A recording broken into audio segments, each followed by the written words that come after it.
சிறகடிக்க ஆசை சீரியல் இன்னைக்கான எபிசோடில் கிறிஷ் வந்து ரொம்ப சேட்டை பண்ணிகிட்டு இருக்காரு. இது வந்து விஜயாவுக்கு பிடிக்கல, அடிக்க போகிறாங்க. அப்போ முத்து வந்து அதெல்லாம் கிறிஷ் மேலே யாரும் கை வைக்கக்கூடாது அப்படின்னு சொல்லி சத்தம் போடுறாரு. அப்புறம் பார்வதி வந்து ரொம்ப பதட்டமாகவே வராங்க. என்னாச்சுன்னு சொல்லி கேட்டால், அந்த உங்கள் ஸ்டூடெண்ட் இருக்கால, அந்த பொண்ணோட பேரண்ட்ஸ் வந்து நம்ம வீட்டில் வந்து மிரட்டுறாங்க பணம் கேட்டு அப்படிங்கிற மாதிரி சொல்கிறாங்க. உனக்கு இடம் கொடுத்தது கடைசியில் நான் தான் மாட்ட போகிறேன் அப்படின்னு சொல்லிட்டு விஜயா வந்து ஷாக் ஆயிடுறாங்க. இதுக்கு காரணம்லாம் இவன் தான், அந்த மனோஜ் தான், அவன் தான் பணம் கொடுக்குறேன்னு சொன்னான், அதனால தான் அவங்க வந்து இப்போ கேட்குறாங்க அப்படிங்கிற மாதிரி முத்து சொல்கிறாங்க.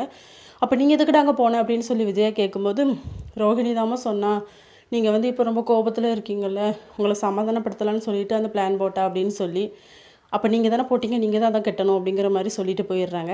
ரோஹிணி வந்து விஜயா கிட்டே கேட்குறாங்க, இல்லை ஆண்டி நான் தெரியாமல் பண்ணிவிட்டேன், நான் எப்படி கட்டுவேன் அப்படின்னு சொல்லி. நீ கட்டினா தான் உன் மேலே இருக்க கோபம் எனக்கு வந்து குறையும் அப்படிங்கிற மாதிரி சொல்லிடுறாங்க. 10 லட்சத்துக்கு எங்கே போவேன் அப்படின்னு சொல்லிட்டு ரோஹிணி வந்து கிச்சன்லேருந்து ரொம்ப ஃபீல் பண்ணி எழுதிட்டு இருக்காங்க. மீனாவும் ஸ்ருதி தான் தேத்திட்டு இருக்காங்க. இன்னொரு பக்கம் மாணவர் வந்து மொட்டை மாடியிலேருந்து எழுதிட்டு இருக்காரு. அப்போ முத்து ரவி தான் அவங்கள தேத்திட்டு இருக்காங்க. இதோட இன்னைக்கான எபிசோட் முடியுது.